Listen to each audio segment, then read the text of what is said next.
আসসালামু আলাইকুম। মার্চ ফরওয়ার্ডের পক্ষ থেকে সবাইকে স্বাগত জানাচ্ছি, শুভেচ্ছা জানাচ্ছি। মার্চ ফরওয়ার্ড কনফিউশন জোন, গাণিতিক যুক্তি ও মানসিক দক্ষতা প্রোগ্রামিং। আমরা গতবার ৪১তম বিসিএস মার্চ ফরওয়ার্ডের পক্ষ থেকে বিসিএস প্রিলিমিনারি পরীক্ষার আগে বিভিন্ন সাবজেক্ট ভিত্তিক একটা কনফিউশন জোন প্রোগ্রাম করেছিলাম এবং এটা অনেকেই দেখেছে এবং পরীক্ষার পরেও অনেকেই বলেছে। আমাদের এই প্রোগ্রামটা নিয়ে অনেকের মধ্যে ভালো লাগা কাজ করেছিল এবং ৪৩তম বিসিএস প্রিলিমিনারি পরীক্ষা হতে যাচ্ছে আগামী ২৯শে অক্টোবর তথা শুক্রবারে সকাল ১০টায়। এই পরীক্ষাটিকে সামনে রেখেই আমরা গাণিতিক যুক্তি ও মানসিক দক্ষতার যে প্রশ্নগুলোর উত্তর দিতে গিয়ে আমাদের পরীক্ষার্থী বন্ধুরা কনফিউজড হয়ে যান, বিভ্রান্তিতে পড়ে যান, সেই বিষয়গুলোর উপর আলোকপাত করার জন্য এবং গণিত মানসিক দক্ষতা অংশটা সে কিভাবে একজন পরীক্ষার্থী হ্যান্ডেল করবেন, এই বিষয়গুলো নিয়ে আলোচনার জন্য এই বিসিএস কনফিউশন জোন মানসিক দক্ষতা গাণিতিক যুক্তি ও মানসিক দক্ষতা প্রোগ্রামের আয়োজন।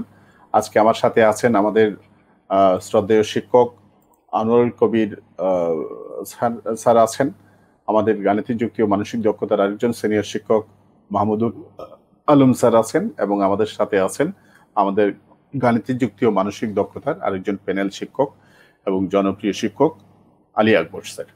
আমি স্যারদেরকে শুভেচ্ছা জানাচ্ছি। সম্ভবত আমাদের সবাইকে শুভেচ্ছা জানাচ্ছি। যারা এই প্রোগ্রামটি শুনছেন, এই লাইভ প্রোগ্রামটি, তাদের সবাইকে বলবো আপনারা সুযোগ হলে, সম্ভব হলে এই লাইভ প্রোগ্রামটি আপনাদের টাইমলাইন থেকে শেয়ার করবেন। বিশেষ করে আপনাদের যে বন্ধুরা বিসিএস প্রিলিমিনারি পরীক্ষা দিবেন তাদেরকে মেনশন করে তাদেরকে শোনার সুযোগ করে দিবেন এবং আপনাদের যদি কোনো প্রশ্ন থাকে এই দুটি সাবজেক্টে, গাণিতিক যুক্তি ও মানসিক দক্ষতা, ১৫-১৫-৩০ মার্চের পরীক্ষা এবং এটি বিসিএস প্রিলিমিনারি পরীক্ষায় ভালো করার জন্য, যেহেতু ৩০ মার্চের বিষয়, এটা অনেক বেশি গুরুত্বপূর্ণ। সুতরাং আপনাদের যদি কোনো প্রবলেম থাকে, কোনো সমস্যা থাকে বা আপনারা যদি কোনো ম্যাথমেটিক্স কিভাবে করবেন বলে কনফিউজড হন, সেই ক্ষেত্রে কমেন্টে আপনাদের নিজেদের প্রশ্নগুলো, নিজেদের সমস্যাগুলো তুলে ধরতে পারেন। সময় সুযোগ হলে আমি আমাদের সম্মানিত আলোচক, অতিথি, আমাদের প্রিয় শিক্ষকদের কাছ থেকে সেই প্রশ্নগুলোর উত্তর শোনার জন্য চেষ্টা করবো ইনশাল্লাহ। আমি প্রথমেই স্বাগত জানাচ্ছি আমাদের স্যারদেরকে। মাহমুদ স্যারকে আমাকে শুনতে পাচ্ছেন? জি জি, শুনতে পাচ্ছি। ধন্যবাদ স্যার, আপনাকে স্বাগত জানাচ্ছি। আপনি বিদেশে থেকেও মার্চ ফরওয়ার্ডের ছাত্রছাত্রীদের জন্য সময় দিচ্ছেন, এই জন্য আপনাকে অনেক শুভেচ্ছা। আলী আকবর স্যার কি আমাকে শুনতে পাচ্ছেন? জি আলহামদুলিল্লাহ শুনতে পাচ্ছি স্যার। ধন্যবাদ আলী আকবর। আলী আকবরেরও আজকে খুব অফিসিয়াল একটা ঝামেলার মধ্যে ছিল, কিন্তু শেষ পর্যন্ত আমাদের পরীক্ষার্থী বন্ধুদের প্রয়োজনের কথা চিন্তা করে তিনি আমাদের সাথে উপস্থিত হয়ে আছেন। আমি দুইজন স্যারকে শুভেচ্ছা জানাচ্ছি। আমি প্রথমেই আলী আকবর স্যারকে বলবো, আমাদের যে বিসিএস গাণিতিক যুক্তি অংশটা যেটা আছে 15 মার্কসের জন্য, এই গাণিতিক যুক্তির সিলেবাসে আসলে কি কি আছে বিষয়টা যদি একটু সংক্ষেপে বলতেন। আপনিও জানেন আগামী 29 তারিখ পরীক্ষা, সুতরাং এটা বলার মানে হচ্ছে যে এটা ছেলেদের মেয়েদের মাথায়, যারা পরীক্ষা দিবেন তাদের মাথায় যেন জিনিসটা থাকে, ঢুকে যায়। এই জন্য আমি একটু রিপিটেশন করতে চাই, আবার একটু শুনতে চাচ্ছি বিসিএস গাণিতিক যুক্তি অংশের সিলেবাসটা আসলে কি। আসলে আমাদের গাণিতিক যুক্তির সিলেবাসটা 3টা প্যাটার্নে বিভক্ত আছে: বীজগণিত, পাটিগণিত এবং জ্যামিতি। তো এই অংশে আমি যদি মনে করি যে এই মুহূর্তে আমরা সবগুলো টপিককে একদম সমানভাবে গুরুত্ব না দিয়ে, যে টপিকগুলো ধারাবাহিকভাবে দেখা যাচ্ছে যে আমাদের 35তম বিসিএস এর পরবর্তীতে 42তম বিসিএস পর্যন্ত ধারাবাহিকভাবে প্রশ্নগুলো আসছে, এমন কিছু গুরুত্বপূর্ণ টপিকগুলোর কথা বলি, সেক্ষেত্রে মনে হয় স্টুডেন্টদের জন্য একটু বেশি সুবিধা হবে। কারণ এই শেষ মুহূর্তে এসে তারা টপিকের নাম মুখস্থ না করে যে টপিকগুলো তাদের জন্য গুরুত্বপূর্ণ সেই টপিকগুলো যাতে পড়ে কাজে লাগাতে পারে, কারণ যেহেতু সময় একদম সংক্ষিপ্ত। তো সেই হিসাবে আমি বীজগণিত, পাটিগণিত এবং জ্যামিতির যে গুরুত্বপূর্ণ টপিকগুলো আমাদের সিলেবাসে আছে, এই টপিকগুলোর নামগুলো স্টুডেন্টদের সুবিধার্থে একটু বলে দিচ্ছি। যেমন আমরা বীজগণিতের গুরুত্বটা একটু বরাবরের মতো বেশি দিব, কারণ 35তম থেকে 42তম বিসিএস পর্যন্ত প্রশ্নগুলো অ্যানালাইসিস করলে আমরা দেখি যে বীজগণিত থেকেই কিন্তু আমাদের প্রশ্নগুলো বেশি আসে। তো সেক্ষেত্রে যেই টপিকগুলো থেকে আপনার প্রশ্ন পাওয়ার সম্ভাবনা প্রায় 100%, এমন টপিকগুলোর মধ্যে সূচক, লগারিদম, যেখান থেকে প্রতিবারই প্রশ্ন হচ্ছে, বিন্যাস, সমাবেশ, সম্ভাবনা, যে টপিকগুলো থেকে আমাদের প্রতিবার প্রশ্ন আসছে। এছাড়া আমাদের বীজগাণিতিক সূত্র প্রয়োগ ও মান নির্ণয়, যে টপিকটা একদম মানে বীজগণিতের কথা চিন্তা করলেই আমাদের এটা বাদ দেওয়ার কোনো সুযোগ নাই। কারণ বীজগণিতের বেসিক যদি আপনি ধরে নেন, তাহলে এটাই আপনার বেসিক বীজগাণিতিক সূত্রের সাহায্যে মান নির্ণয়, যেটা আপনার সমীকরণ সমাধান করতেও আমাদের অনেক সময় কাজে লেগে থাকে এই সূত্রগুলো। তো যেহেতু সমীকরণের কথাই আলোচনায় চলে আসলো, তো সমীকরণ টপিকটা সাথে অসমতা, অসমতা ও সমীকরণ, এই টপিকটা আমাদের জন্য খুব গুরুত্বপূর্ণ হবে।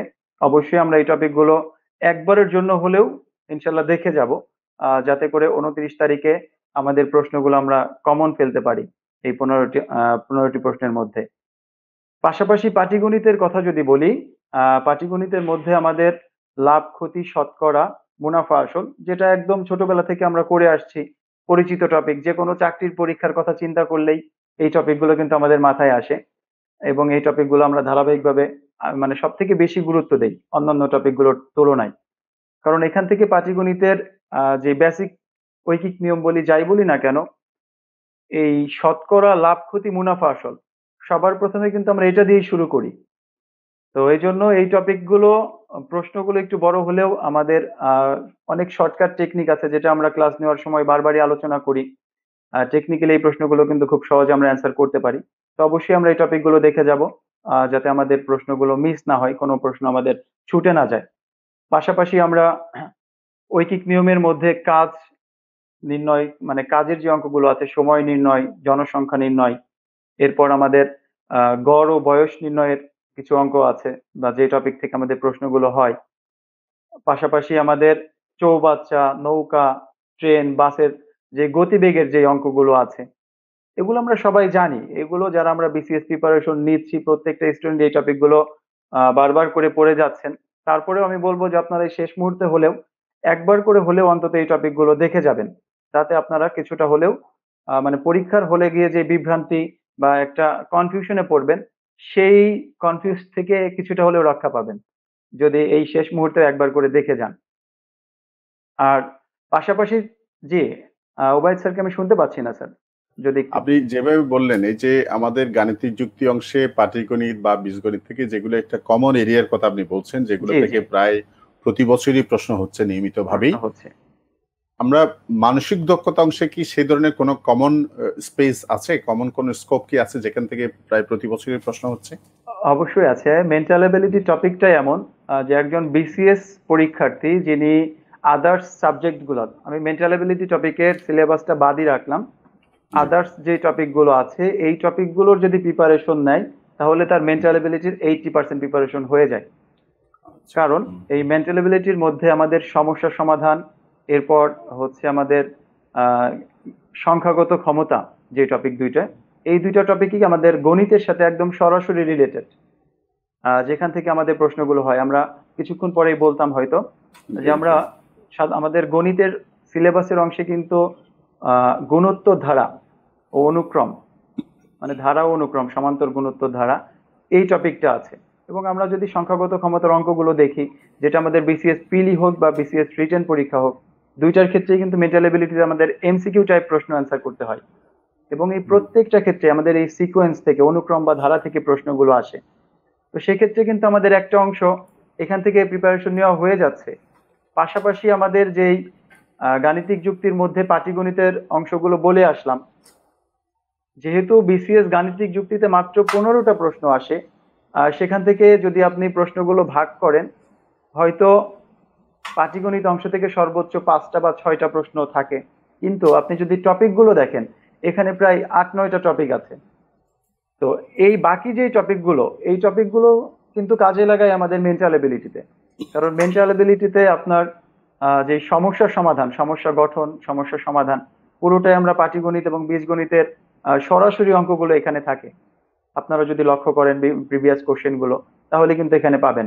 বাস্তব সংখ্যা থেকে সরাসরি এখানে প্রশ্নগুলো আসে, দশমিক সংখ্যার গুণ ভাগ ইত্যাদি যে প্রশ্নগুলো। তার মানে এটা আমি জাস্ট গণিতের কিছু অংশের কথা বললাম, যে প্রায় 50% বা 60% কিন্তু আমাদের মেন্টাল এবিলিটির প্রিপারেশন হয়ে যাচ্ছে, যদি আমরা ভালোভাবে গাণিতিক যুক্তিটা প্রিপারেশন কমপ্লিট করতে পারি। বিশেষ করে জ্যামিতির যে অংশগুলো আছে, জ্যামিতি থেকে এখন গাণিতিক যুক্তি টপিকে সর্বোচ্চ 2টা বা 3টা প্রশ্ন হয়। আগে যেখানে 5টা 6টা প্রশ্ন হতো একটা টাইম আমরা দেখেছি। তো বাকি যেই অংশগুলো আছে, এই অংশগুলো কিন্তু আমাদের মেন্টাল এবিলিটিতে প্রশ্ন আসে। মেন্টাল এবিলিটির মধ্যেও আমাদের জ্যামিতির অংশটা কাজে লাগছে। একই রকম ভাবে আপনারা যখন বাংলা প্রিপারেশন নিচ্ছেন, ইংরেজি প্রিপারেশন নিচ্ছেন, আমাদের ওইখানে বানান ও ভাষা, মেন্টাল এবিলিটির একটা সিলেবাসের একটা টপিক হচ্ছে বানান ও ভাষা। তো এটার জন্য এক্সট্রা করে আপনার প্রিপারেশন না নিলেও হচ্ছে, যদি আপনি বাংলা গ্রামারটা ভালোভাবে প্রিপারেশন নেন, ইংরেজিটা ভালোভাবে প্রিপারেশন নেন, সেক্ষেত্রে কিন্তু আমাদের বানান ভাষা এই এই টপিক থেকে যেই একটা দুটো প্রশ্ন আসে, এটা কিন্তু আমরা এখান থেকে কমন ফেলতে পারছি। এছাড়া আপনার জেনারেল নলেজ থেকেও কিন্তু আমাদের এখানে সরাসরি প্রশ্ন চলে আসে।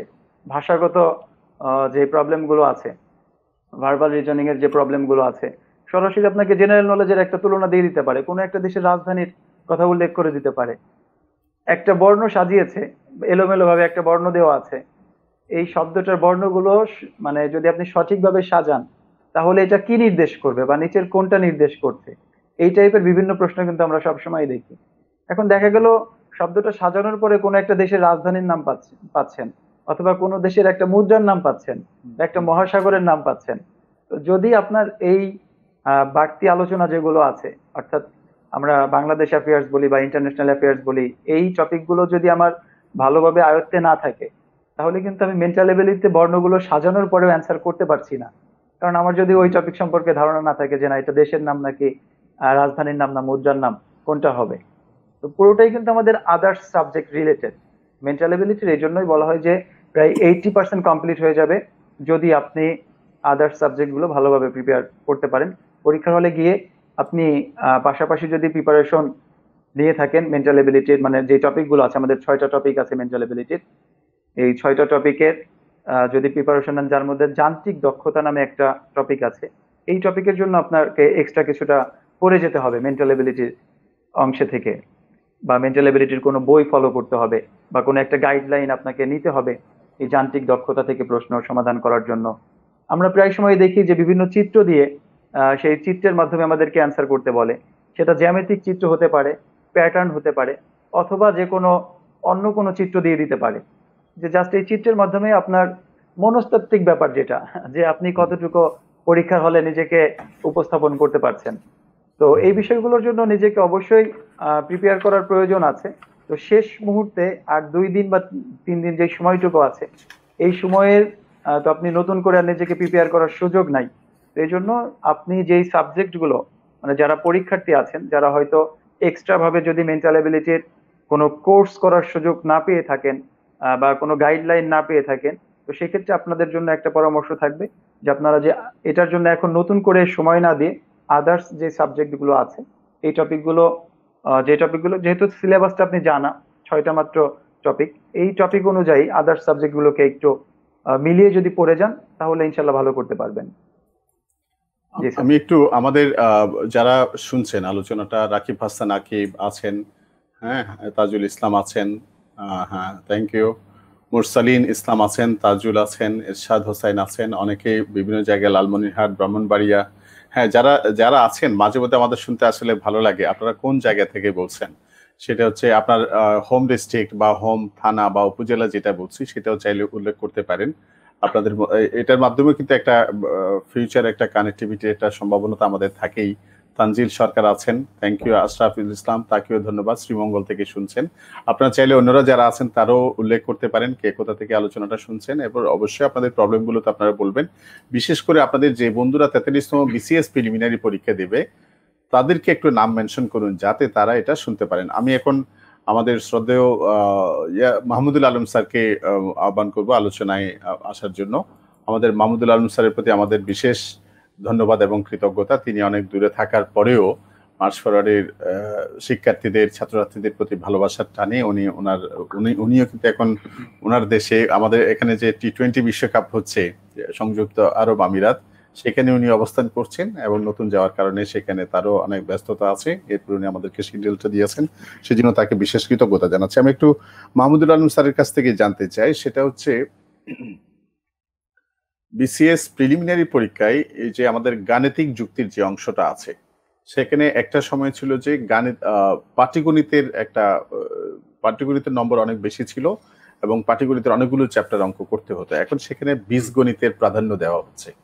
সেক্ষেত্রে আমাদের যারা পরীক্ষার্থী তারা কিভাবে মানে প্রিপারেশনটা, কৌশলটা কি হবে? ওরা বীজগণিতের অঙ্কগুলো আগে ধরবে না পাটিগণিতের গুলো আগে ধরবে? এই বিষয়ে কি কোনো সতর্কতা অবলম্বনের দরকার আছে মাহমুদুল আলম স্যার? না, এখানে পরীক্ষার ক্ষেত্রে যে বিষয়টা খেয়াল রাখতে হবে, এখানে ধরেন এমন তো ওই কিছু কিছু বিসিএস আছে যে ম্যাথের প্রশ্নগুলি একসাথেই আছে, সিরিয়ালি ম্যাথের প্রশ্নগুলি আছে। আবার কোনো কোনো বিসিএস আছে যে স্ক্যাটার্ডলি আছে। ওই দেখা যাচ্ছে একটা প্রশ্ন হয়তো বাংলার, এরপরে দুইটা প্রশ্ন অন্য সাবজেক্টের, এরপরে একটা ম্যাথের প্রশ্ন আসছে।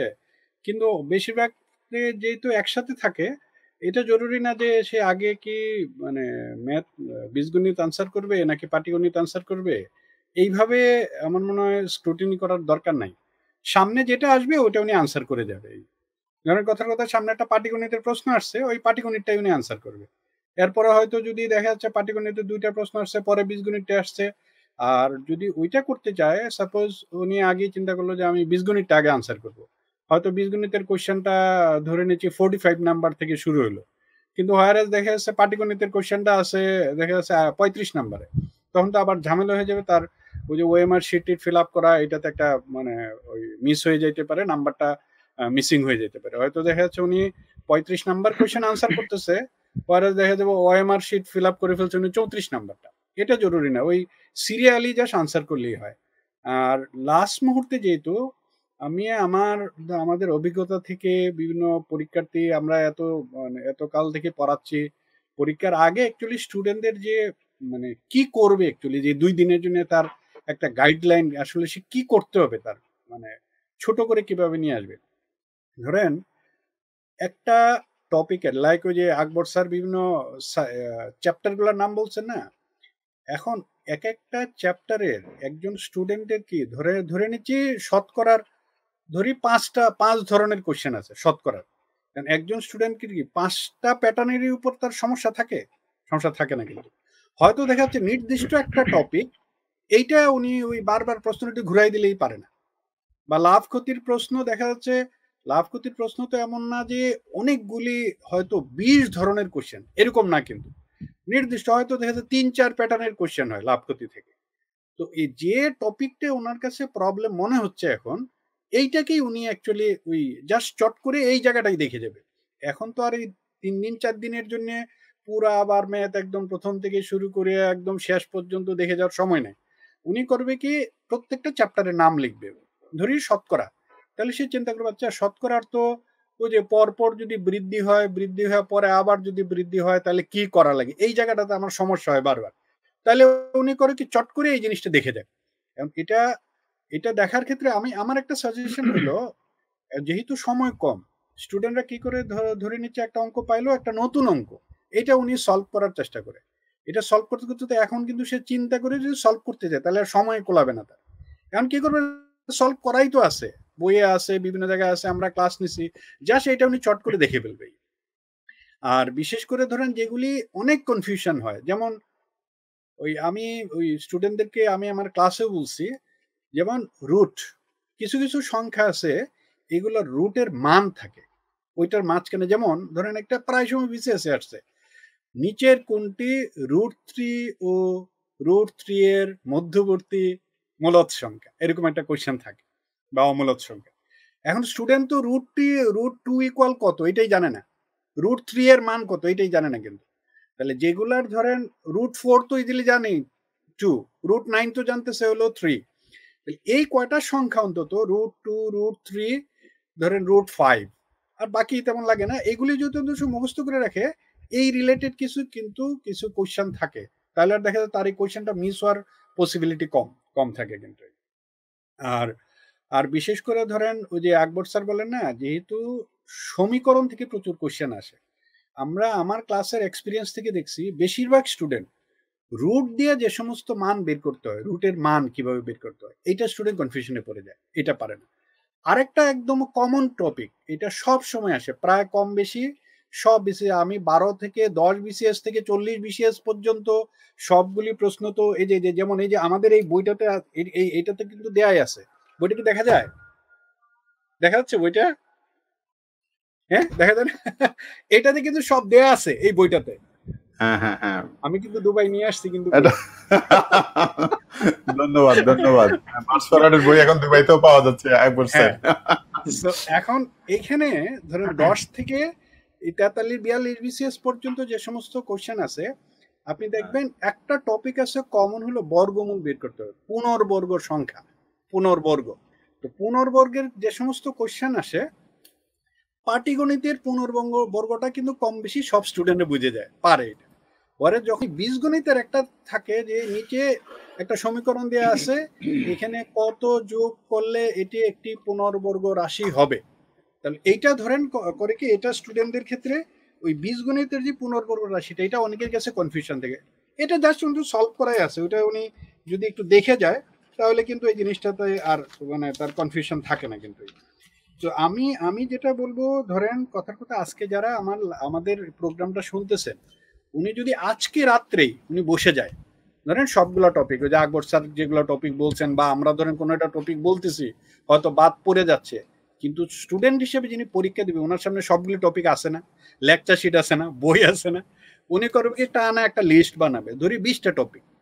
এই 20টা টপিকে উনি চিন্তা করো যে আচ্ছা সূচকের আমি কোন জায়গাটা সমস্যা হয়, সূচকের পাওয়ারটা উপরে থাকলে এটা আবার সামনে আনতে হয় কিভাবে, নাকি 32-এর এই যে এর সময় আসছিল না একটা আপনার 12 বিসিএস বা কোন একটা বিসিএস আসছে ওই যে 3 বেজের 32তম লগারিদম কত, এরকম প্রশ্ন। তাহলে কি এইটাতে কোনো কনফিউশন আছে কিনা, আমার সূচকের কোন জায়গাটাতে আমার সমস্যা হচ্ছে, অসমতার কোন জায়গাটাতে আমার প্রবলেম হচ্ছে, আমি কি এটা পারতেছি কিনা।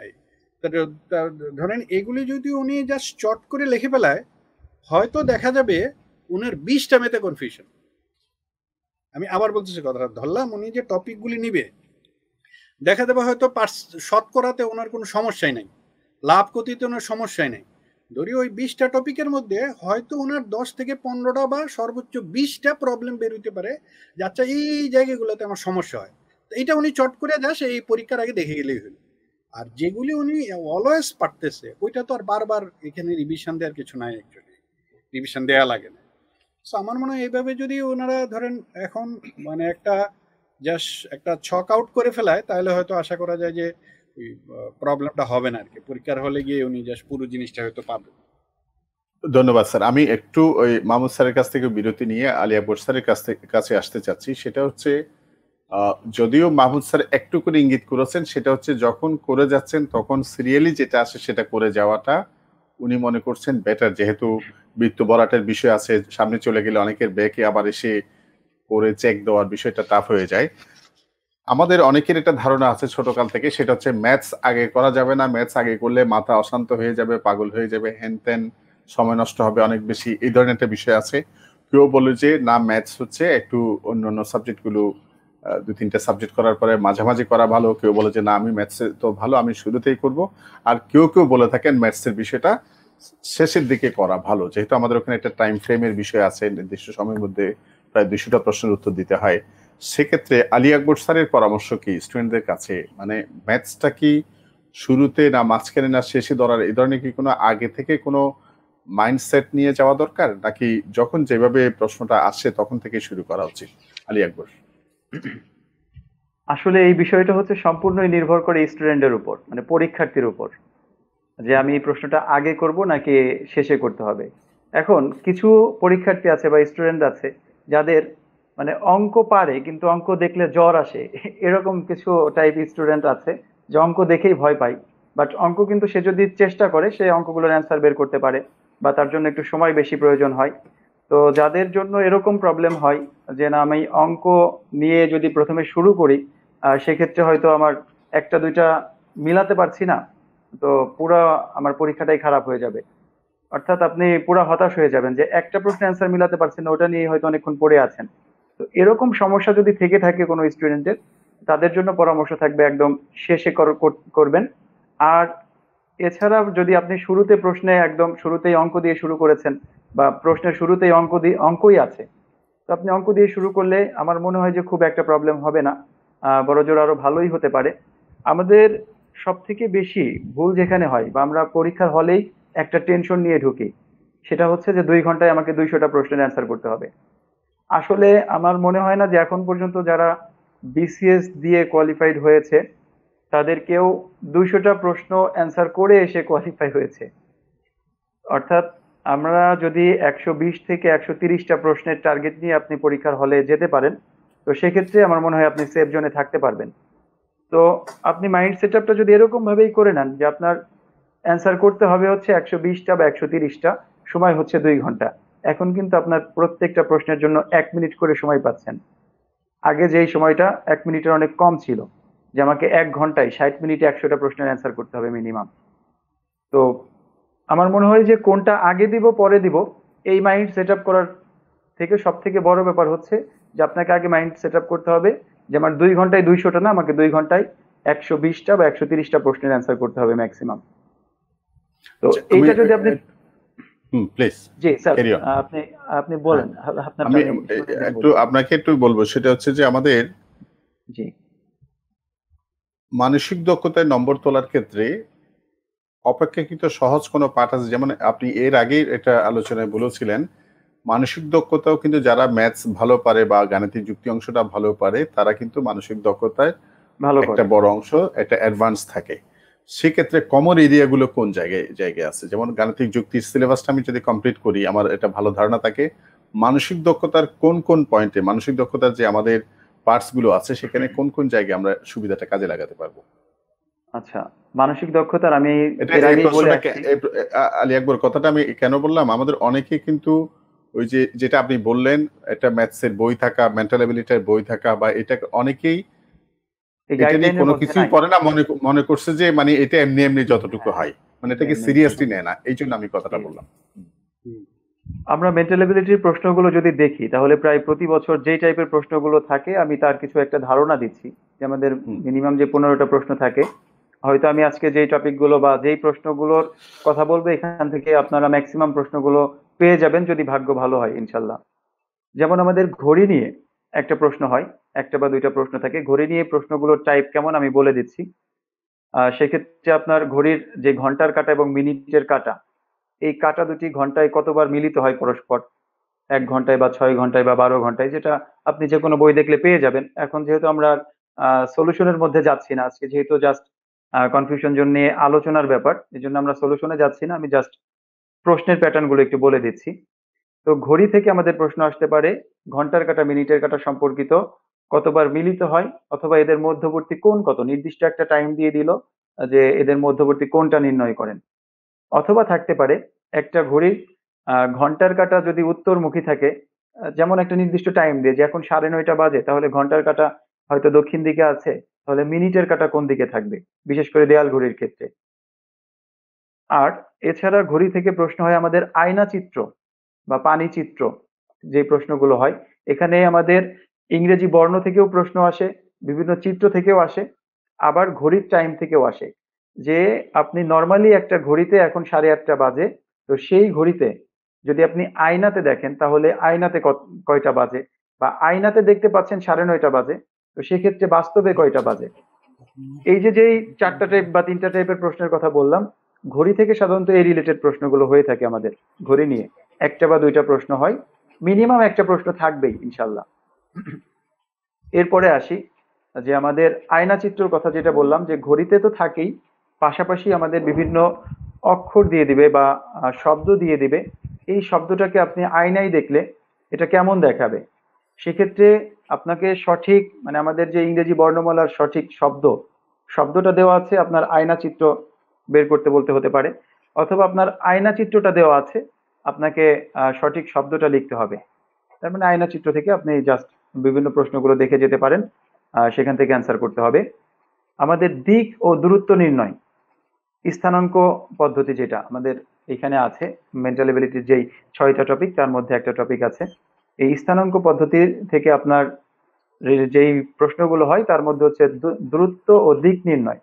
তো সেক্ষেত্রে হয়তো আপনাকে প্রথমে একবার বলবে যে আপনি উত্তর দিকে গেলেন, এরপরে হয়তো দূরত্ব দিয়ে উল্লেখ করে দিতে পারে যে এত মিটার উত্তরে গেলেন, এত মিটার দক্ষিণে গেলেন, এত মিটার পশ্চিমে গেলেন। আপনি তাহলে শুরুর স্থান থেকে কত মিটার দূরে আছেন, অথবা বলে দিতে পারে যে এখন আপনি কোন মুখী আছেন। বা আপনার এরকমও বলতে পারে যে আপনি উত্তর মুখে দাঁড়িয়ে ছিলেন, এরপরে 2বার ডানে ঘুরছেন, একবার বামে ঘুরছেন, এখন আপনি কোন মুখী আছেন। তো এই যে দিক নির্ণয় এবং দূরত্ব নির্ণয়, এই টাইপের প্রশ্নগুলো আপনারা দেখে যাবেন যারা এর আগে কোনো দিক নির্দেশনা পাননি বা চিন্তা করেছেন যে না আমি মেন্টাল এবিলিটি হয়তো এমনিতেই যে কয়টা পারি অ্যান্সার করে আসব, তাদের জন্য বলছি যে আপনি আজকের জন্য হলেও এই একদিন দুদিনের মধ্যে হলেও এই টপিকগুলো যেন মিস না যায়, একবারের জন্য হলেও চোখ বুলিয়ে যাবেন। কারণ এই ম্যাথ বা মেন্টাল এবিলিটি এটা কখনো আপনার সাথে বেইমানি করবে না, এই সম্পর্কে আমি একটু পরে বলবো। এরপরে আপনারা যেটা করবেন, আমাদের গাণিতিক যুক্তির মধ্যে আমাদের যেটা হয়ে গেছে অলরেডি, যেমন বয়স, গড় ও বয়স নির্ণয়, নৌকা স্রোতের যে অঙ্কগুলো আছে, এরপর আমাদের কাজ ও সময় নির্ণয়ের যে অঙ্কগুলো আছে, সরাসরি এখান থেকে এই প্রশ্নগুলো থাকবে বা থাকে। এছাড়াও আপনার দশমিক সংখ্যার গুণ ভাগ, দশমিক সংখ্যার গুণ ভাগ, এই অংশ থেকে আমাদের প্রতি বছরই একটা প্রশ্ন আসে। তো এটা অবশ্যই আপনারা একটু ভালোভাবে দেখে যাবেন। দশমিক সংখ্যার গুণ ভাগ বা যোগ, অথবা পৌনঃপুনিক সংখ্যা থেকে আমাদের স্বাভাবিক দশমিক সংখ্যায় প্রকাশ বা স্বাভাবিক ভগ্নাংশে প্রকাশ, এই রিলেটেড, এটা গাণিতিক যুক্তির সরাসরি পার্ট, এখান থেকে আসতে পারে। এরপরে আছে মানসিক দক্ষতার একদম নিজস্ব টপিক, যেটা সম্পর্ক নির্ণয়, রিলেশন, যেখানে আপনার বাবা মা, চাচা চাচি, খালা খালু, মামা মামি, যে কোনো সম্পর্ক নির্ণয়ের অনেকগুলো বৈশিষ্ট্য বলে দিবে, যে আপনার সাথে অনেকগুলো সম্পর্কের কথা বলা থাকবে, শেষ পর্যন্ত একটা সম্পর্ক নির্ণয় করতে বলবে। সেখানে একাধিক ব্যক্তি থাকতে পারে, 4-5 ব্যক্তির মধ্যে সম্পর্কের কথা উল্লেখ করে যে কোনো 2 ব্যক্তির মধ্যে আপনার কাছে অ্যান্সার জানতে চাইবে। এই টাইপের প্রশ্নগুলো অবশ্যই দেখে যাবেন। যান্ত্রিক দক্ষতার মধ্যে এর আগেও বলেছি, লিভার সম্পর্কিত যে প্রশ্নগুলো আছে, এই প্রশ্নগুলো একটু দেখে যাবেন। যে আপনার হয়তো মধ্যবর্তী দূরত্ব এত, একটা সাইডে এত ওয়েট দিলেন, আর একটা সাইডে কত ওয়েট দিলে এখানে ভারসাম্য রক্ষা হবে, ইত্যাদি টাইপের যে প্রশ্নগুলো আছে। আমার মনে হয় এই টপিকগুলো যদি দেখে যান, আর পাশাপাশি গাণিতিক যুক্তির অংশগুলো সমাধান করেন, গাণিতিক যুক্তির আমাদের যে সিলেবাসটা আছে, শুধুমাত্র গাণিতিক যুক্তির সিলেবাস, আর এক্সট্রা যে টপিকগুলো বললাম, আর বানান ভাষা, এটা আপনার এমনিতেই ব্যাকরণের মধ্যে কাজে লাগবে, এমনিতেই শুদ্ধ বানান আসে আমাদের বাংলা ব্যাকরণের অংশে। এরপরে ইংরেজিতে আমাদের শব্দের বানান সম্পর্ক ওইখানেও আসে। তো সেক্ষেত্রে বাংলা এবং ইংরেজি থেকে আপনার ভাষাগত যে প্রবলেমগুলো আসে, এগুলো ইনশাল্লাহ ওইখান থেকে আপনাদের কিছুটা সাপোর্ট পাবেন, যদি আপনারা বাংলা ইংরেজিটা ভালোভাবে পড়ে যান। এইটুকু করলেই আমার মনে হয় মেন্টাল এবিলিটির যে ওভারঅল 15টা প্রশ্ন থাকবে, সেখান থেকে আপনি 12-13টা প্রশ্ন অটোমেটিক অ্যান্সার করে আসতে পারবেন, যদি এতটুকু এই সময়টার মধ্যে কাজে লাগাতে পারেন। আর যেটা বলছিলাম যে আপনি যদি, জি স্যার আপনি কিছু বলতে বলেন। আপনি এই যে মানসিক দক্ষতা যে যেরকম একটা অ্যানালাইসিস করলেন, গাণিতিক যুক্তির ক্ষেত্রে যদি সেটা হয় তাহলে কি হবে? আমি প্রশ্নটা ক্লিয়ার না, গাণিতিক যুক্তির জন্য গাণিতিক যুক্তির কোন কোন চ্যাপ্টার গুলো, যে এই যে আপনি বলেন যে মানসিক দক্ষতায় কোন কোন জায়গায় ফোকাসটা করা হয় সাধারণত নিয়মিতভাবে প্রশ্নে, গাণিতিক যুক্তির এরকম গুরুত্বপূর্ণ জোনগুলো, যেহেতু আমরা এখানে আবারও আমি শুরুর দিকে বলেছিলাম, আবারও বলে দিচ্ছি, যেহেতু আপনি আবারও প্রশ্নটি রিপিট করেছেন, যে আমাদের গাণিতিক যুক্তির অংশে একদম এখন যে টপিকগুলো বলবো, 10টা বা 11টা বা 12টা টপিক, এই 12টা টপিক থেকে আমাদের যে 15টা প্রশ্ন থাকবে, আর মেন্টাল এবিলিটির মধ্যে আমরা প্রায় আরো 5-6টা প্রশ্ন পাবো। তাতে সর্বনিম্ন আমরা ধরে নিতে পারি যে 16 থেকে 18টা প্রশ্ন কমন থাকবে ইনশাল্লাহ, এই টপিকগুলো যদি আপনারা একবারের জন্য হলেও দেখে যান। আমি পাটিগণিত থেকেই আসি। আপনারা শুরুর দিকে পাটিগণিতে লসাগু, গসাগু, অনুপাত, সমানুপাত, এই 2টা টপিক থেকে মিনিমাম একটা প্রশ্ন পাবেন। পরবর্তীতে আপনারা পরীক্ষা দিয়ে এসে ভিডিওটা মিলিয়ে নেবেন। এরপরেও যদি কমন না থাকে, এটা আমার জাস্ট প্রিভিয়াস এক্সপিরিয়েন্স থেকে বলছি, যে এতদিন ধরে পড়াচ্ছি স্টুডেন্ট বা এই বিসিএস সম্পর্কিত বা বিসিএস পরীক্ষা সংক্রান্ত স্টুডেন্টদেরকে হ্যান্ডেল করছি। তো সেই অভিজ্ঞতার আলোকে বলছি যে এখন যেহেতু প্রশ্ন আমি করছি না বা আমার আওতার বাইরে, সেখানে প্রশ্ন যে কোনো দুর্ঘটনা ঘটতেই পারে, অভিজ্ঞতা এবং কনফিডেন্স থেকে বলা, যেটা বলছি যে ইনশাল্লাহ আপনারা পরীক্ষা দিয়ে এসে এই ভিডিওটা যদি মিলিয়ে দেখেন, তাহলে যদি গতানুগতিক ধারায় প্রশ্নগুলো হয়, তাহলে ইনশাল্লাহ আপনারা কিছুটা হলেও মিল পাবেন। তো সেক্ষেত্রে আপনারা পাটিগণিতের লসাগু, গসাগু, অনুপাত, সমানুপাত, এই 2টা টপিক থেকে মিনিমাম একটা, বড়জোর 2টা, সর্বোচ্চ 2টা প্রশ্ন কমন পাবেন, লসাগু, গসাগু, অনুপাত, সমানুপাত। এরপর আমরা শতকরা, লাভ ক্ষতি এবং মুনাফা আসল, এখানে টোটাল 3টা টপিক, শতকরা, লাভ ক্ষতি এবং মুনাফা আসল, যেখানে শতকরা টপিকটা লাভ ক্ষতি, মুনাফা আসল, অনুপাত সমানুপাত, আদার্স যত পাটিগণিতের টপিক গুলো আছে প্রায় প্রত্যেকটার মধ্যেই কিন্তু শতকরা থেকে মানে রিলেটেড। কারণ যে কোনো মধ্যেটাতে আপনাকে শতকরাটা উল্লেখ করে দিয়ে দিতে পারে, এত পার্সেন্টেজ দিয়ে দিল। তো সেই জন্য শতকরা টপিকটা হচ্ছে ওই সব তরকারিতেই যাই ওরকম টাইপের। তো যাই হোক, এই শতকরা, লাভ ক্ষতি এবং মুনাফা আসল এই টপিকগুলো দেখে গেলে আশা করা যায় যে এখান থেকে দুইটা প্রশ্ন কমন থাকার সম্ভাবনা আছে। না পেলেও একটা প্রশ্ন কমন পাবেন, ভাগ্য ভালো হলে দুইটা প্রশ্ন থাকবে।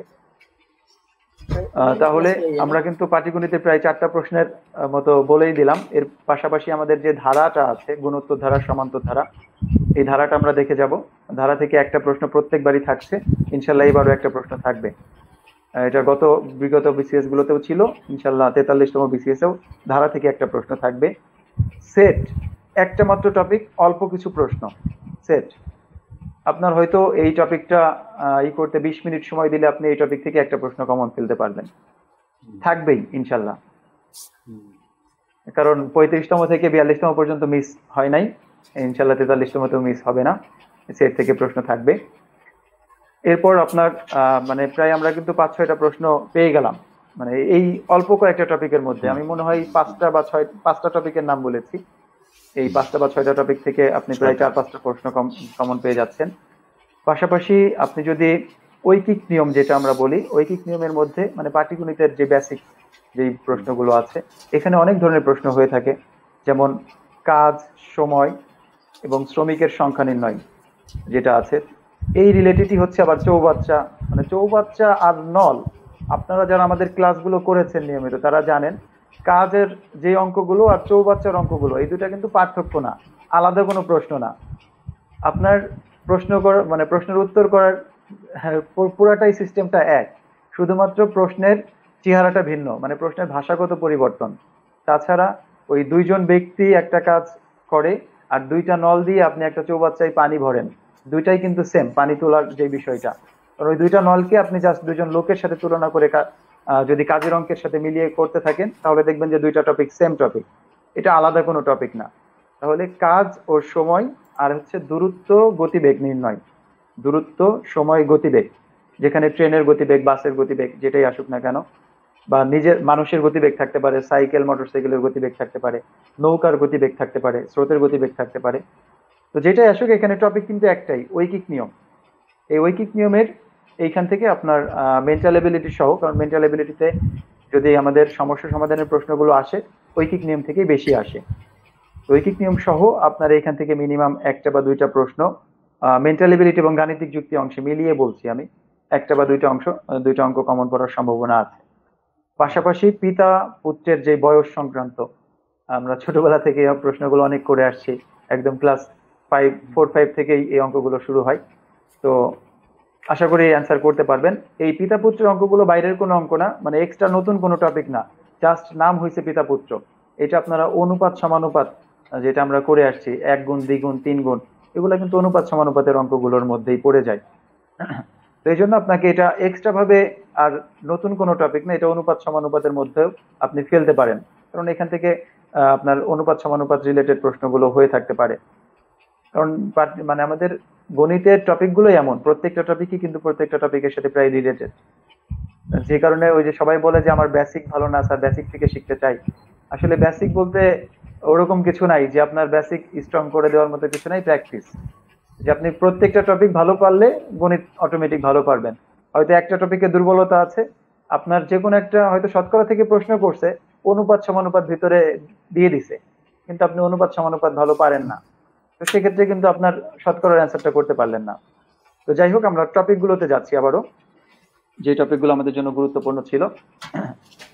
অলরেডি আমরা কয়েকটা টপিক বলেছি, যেগুলো পাটিগণিত এবং সেট, এই টপিকগুলো। পাশাপাশি বীজগণিতে যে টপিকগুলো দেখব, সূচক, লগারিদম।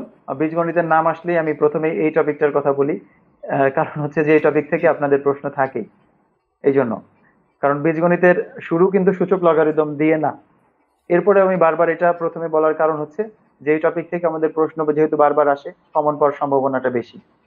এরপরে আমরা অসমতা ও সমীকরণ, আপনি যদি প্রিভিয়াস কোশ্চেন গুলো দেখেন, অসমতা থেকে আমাদের একাধিক প্রশ্ন এসেছে, অর্থাৎ 2টা পর্যন্ত প্রশ্ন আমরা এই একটা টপিক থেকে কমন পেয়েছি, একটা বিসিএস এ। তো সেক্ষেত্রে অসমতা আর সমীকরণের কথা তো কি বলবো, এটা তো বাদ দেওয়ার কোনো অপশনই নাই। তো লগারিদম, সূচক লগারিদম, অসমতা সমীকরণ, এখান থেকে আপনি মিনিমাম 2টা বা 3টা প্রশ্ন কমন পাবেন, সর্বোচ্চ 3টা, মিনিমাম 2টা প্রশ্ন থাকবেই।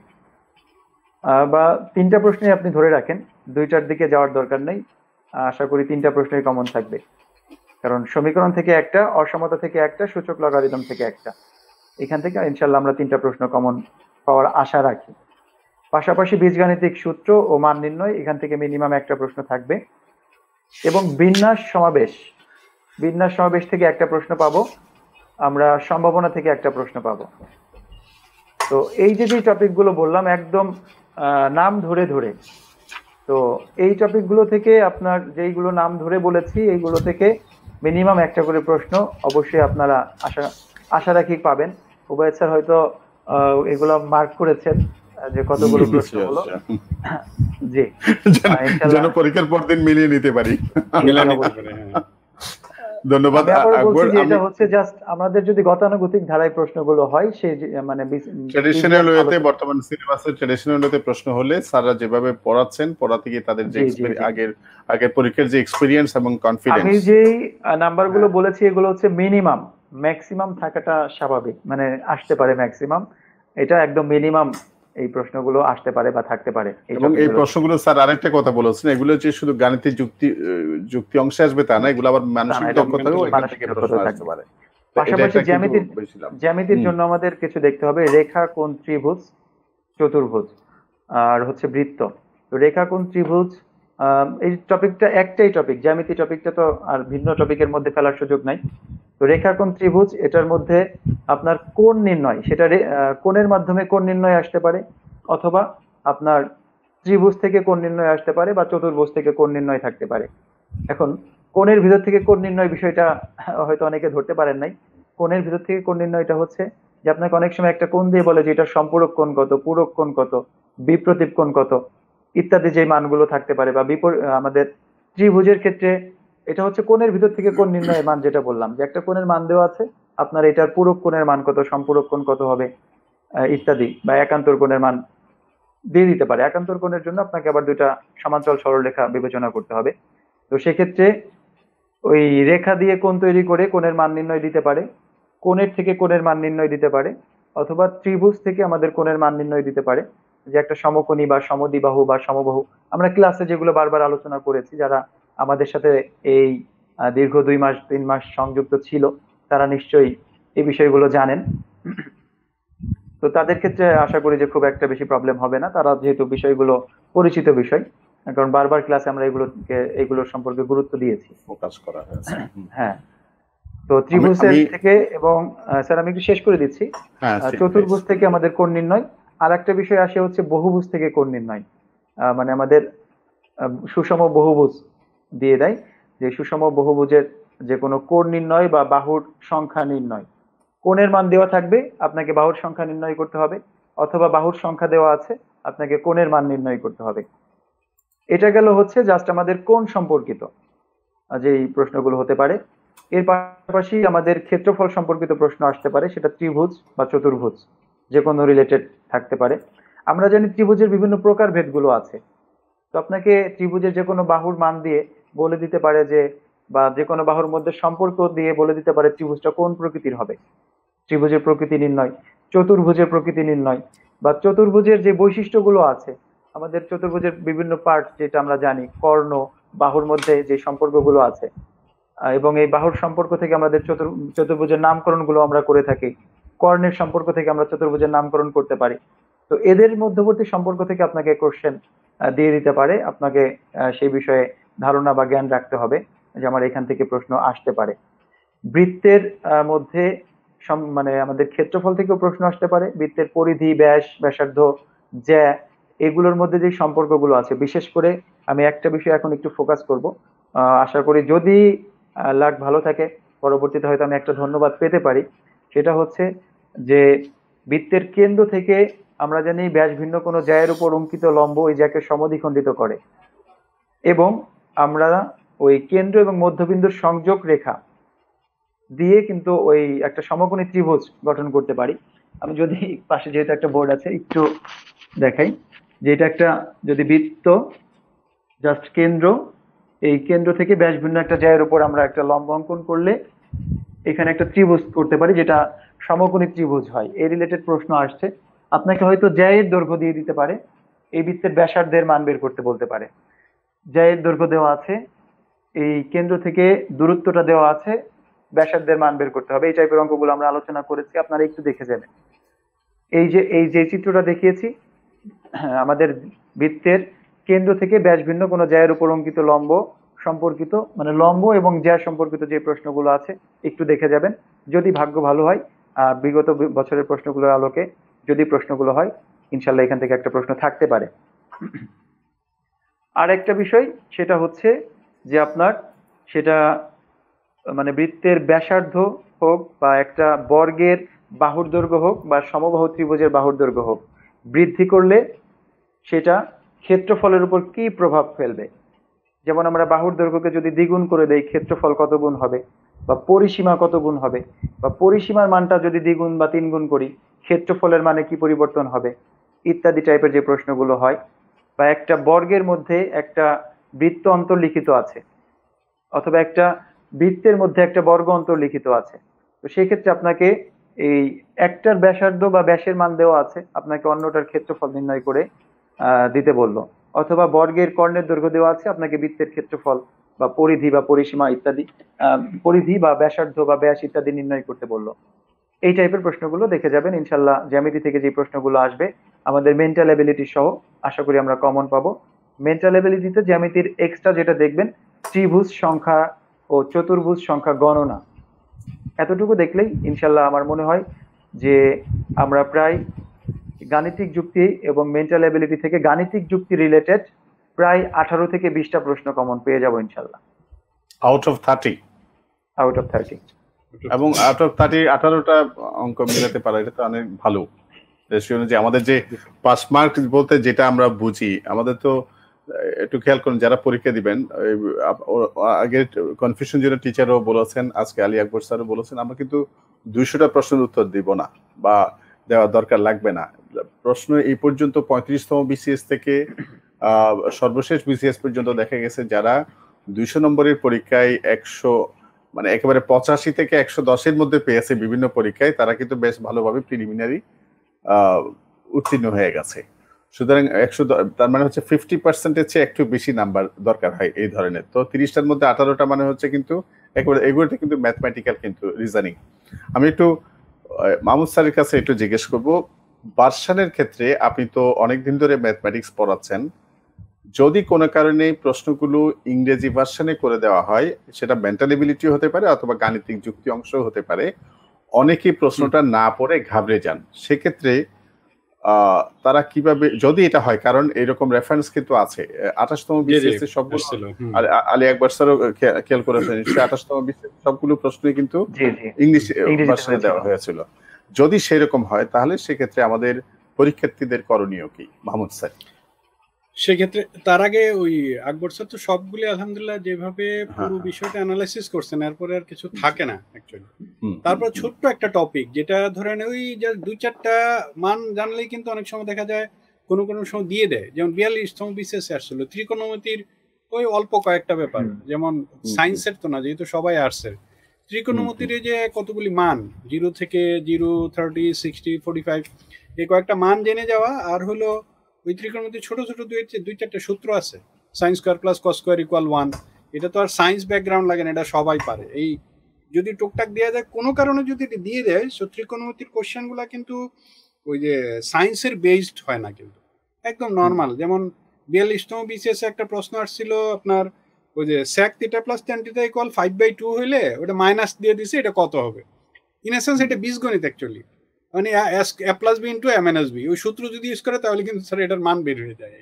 সো এটা টুকটাক একটু দেখে যেতে পারে। আর ইংলিশ ভার্সনের যে বিষয়টা হলো, এটা অ্যাকচুয়ালি আমি যদি বাংলা ভার্সনের ম্যাথ সব পারি, এটা একদমই ওরিড হওয়ার কিছু নাই, আমি ইংলিশ ভার্সনগুলো সব পারবো। শতকরার ইংলিশ শব্দ বেশিরভাগ জানে না, 100% স্টুডেন্ট জানে পার্সেন্টেজ, ব্যাপারটা এরকম না। ধরেন ওখানে হয়তো লেখা আছে শতকরা 10% বেড়ে গেল, এটা ইংলিশে লেখা থাকবে ইফ 10% ইনক্রিজড, কথা তো একই। সো এটা ঘাবড়ানোর কিছু নাই কিন্তু। আগে অনেক সময় ওই কোশ্চেন দেখেই দেখা যায় একটা টেন্স হয়ে যায়, আমরা হ্যাঁ ইংলিশে দেওয়া আছে কি জানি হবে, এটা বুঝতে পারলাম কিনা একই। আমার যদি ধরেন বাংলা ভার্সনের ম্যাথগুলি সম্পর্কে আমার ক্লিয়ার কনসেপশন থাকে, এই কথাটাই তো ইংলিশে থাকে, নাথিং এলস। সো আমি যদি বাংলার পুরো ব্যাপারটা যদি আমি অঙ্কগুলি সব আমার আয়ত্তে থাকে, তাহলে কিন্তু আমি ইংলিশ ভার্সনেরটা পারবো। সো এটা নিয়ে ওই ভয় পাওয়ার কিছু নাই যে ইংলিশ ভার্সনে দিয়ে দিল আমি মনে হয় ম্যাথগুলি আনসার করতে পারবো না। এক আর আচ্ছা, বাংলা ভার্সনের যদি পরীক্ষা হয়, স্যার বীজগণিত কোন ভার্সন? আকবর স্যার, স্যার বীজগণিত কোন ভার্সন? বীজগণিত তো ইংলিশ ভার্সনই, এটা তো অন্য ভার্সন হওয়ার চান্স নাই।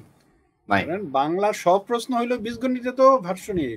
তাহলে এইখানে ধরেন আকবর স্যার যে আলোচনা করলেন না, বেশিরভাগ প্রশ্ন এখন কোত্থেকে আসছে? যে বীজগণিত থেকে। ভাই তাহলে তো আমি ধরে নিচ্ছি আমি পাটিগণিতের 60টা প্রশ্ন আসলো, সবগুলি ইংলিশে। আচ্ছা, আমার 60টা কি আনসার করা লাগবে? 60টা আনসার করার দরকার নাই তো। আমি যদি ওইখান থেকে আমি 5টা আনসার করতে পারি, আর বাকি তো বীজগণিতে। বাংলার প্রশ্ন হলো ইংলিশে, ইংলিশের প্রশ্ন হলো তো ইংলিশেই। সো এটা নিয়ে ওরিড হওয়ার কিছু নাই অ্যাকচুয়ালি।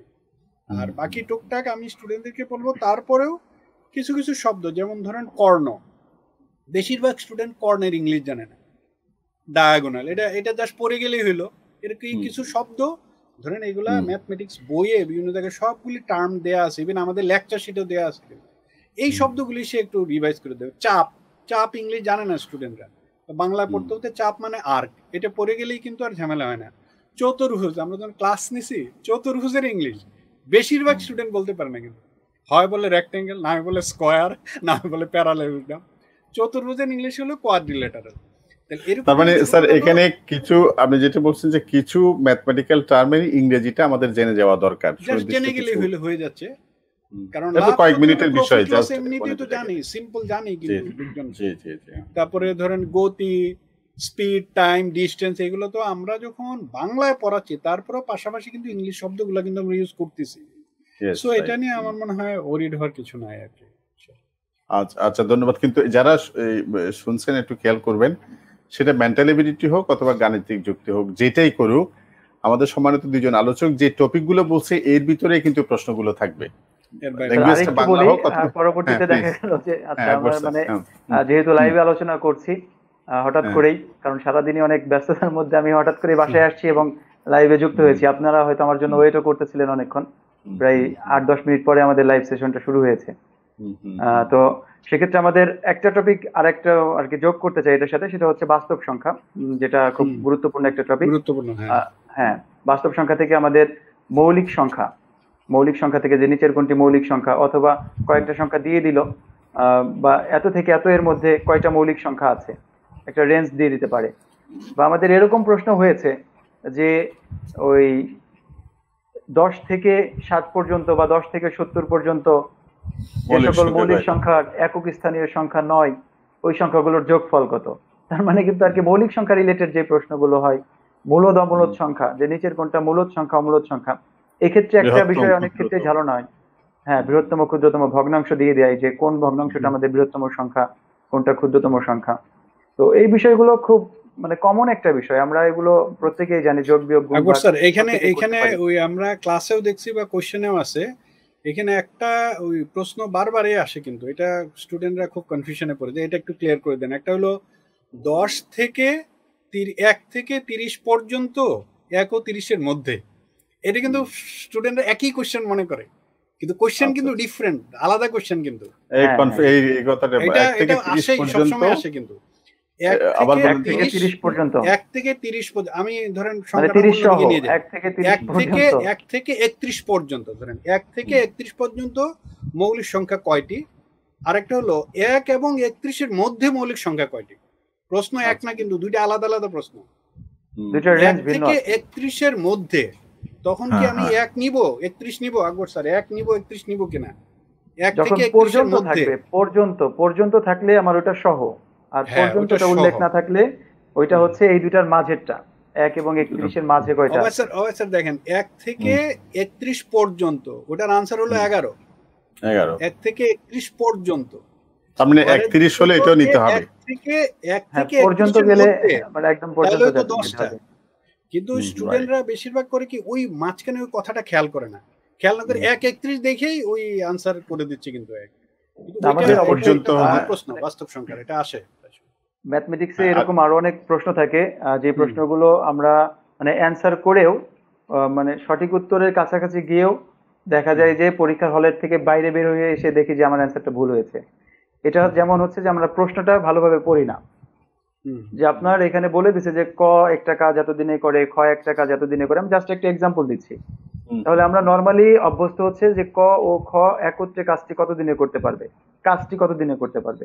হয়তো অঙ্কটা করার পরে আপনার অ্যান্সার পেলেন যে ক এবং খ কাজটি 6 দিনে করতে পারবে একত্রে।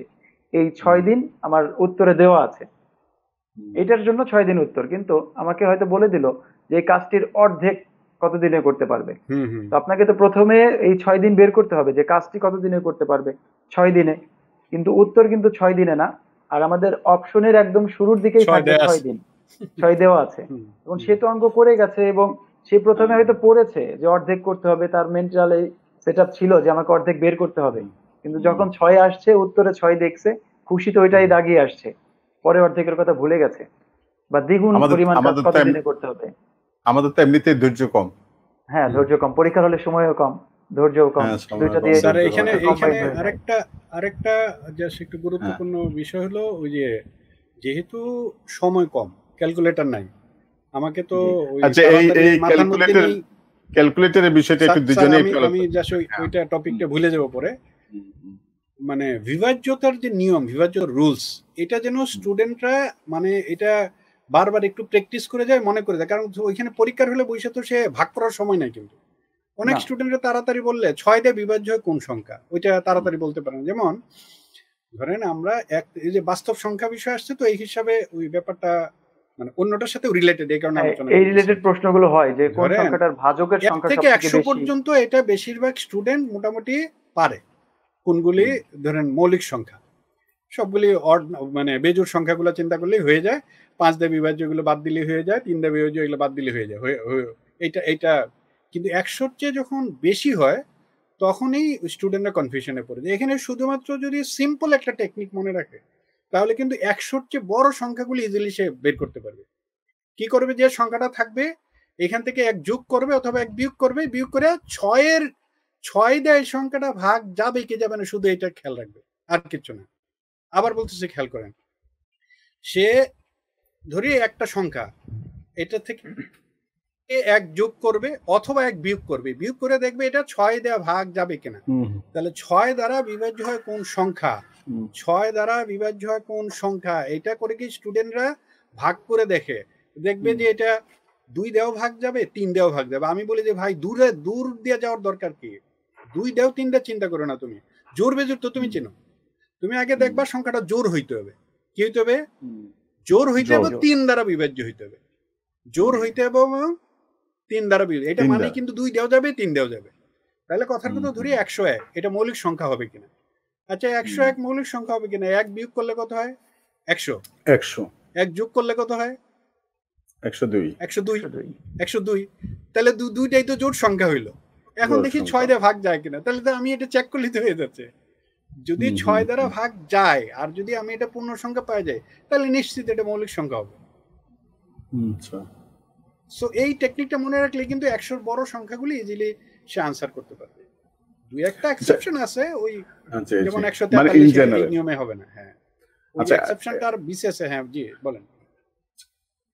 এটা নিয়ে দুজনই একটু বলবেন, যে এটা অনেক বড় ধরনের একটা টেনশনের বিষয়। আজকেই আমাদের কনফিউশন জন্য আসার পরে প্রশ্ন না বা কি আসবে নয়, ক্যালকুলেটর নিতে পারবো কি পারবো না।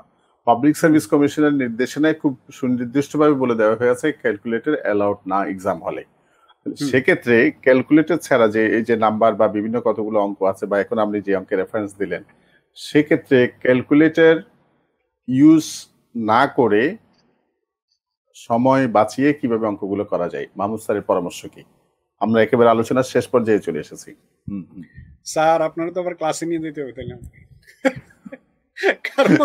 কারণ কি, এটা ধরেন এই ক্লাসের শেষের দিকে এসে টিচার যদি বলেন যে আরেকটা নতুন চ্যাপ্টার শুরু করি, তাহলে তো বিপদ। স্যার এটা তো হলো ধরেন ওই রেসপেক্টিভ টপিক অনুযায়ী তাকে ওই ব্যাপারটা ডেভেলপ করতে হবে, ক্যালকুলেশনের ওয়েটা তাকে মাথায় নিতে হবে। বেশিরভাগ স্টুডেন্ট করে কি তাড়াতাড়ি চিন্তা করতে চায় না। যেমন ধরেন আমরা কোনো একটা সংখ্যার পার্সেন্টেজ হিসাব করবে, আমি করি কি, আমি আমার পার্সেন্টেজ ক্লাসে দেখবেন আমি একটা চার্ট দিয়ে দিই, তো একটা জিনিস দিয়ে সে অনেকগুলি জিনিস বানাইতে পারে।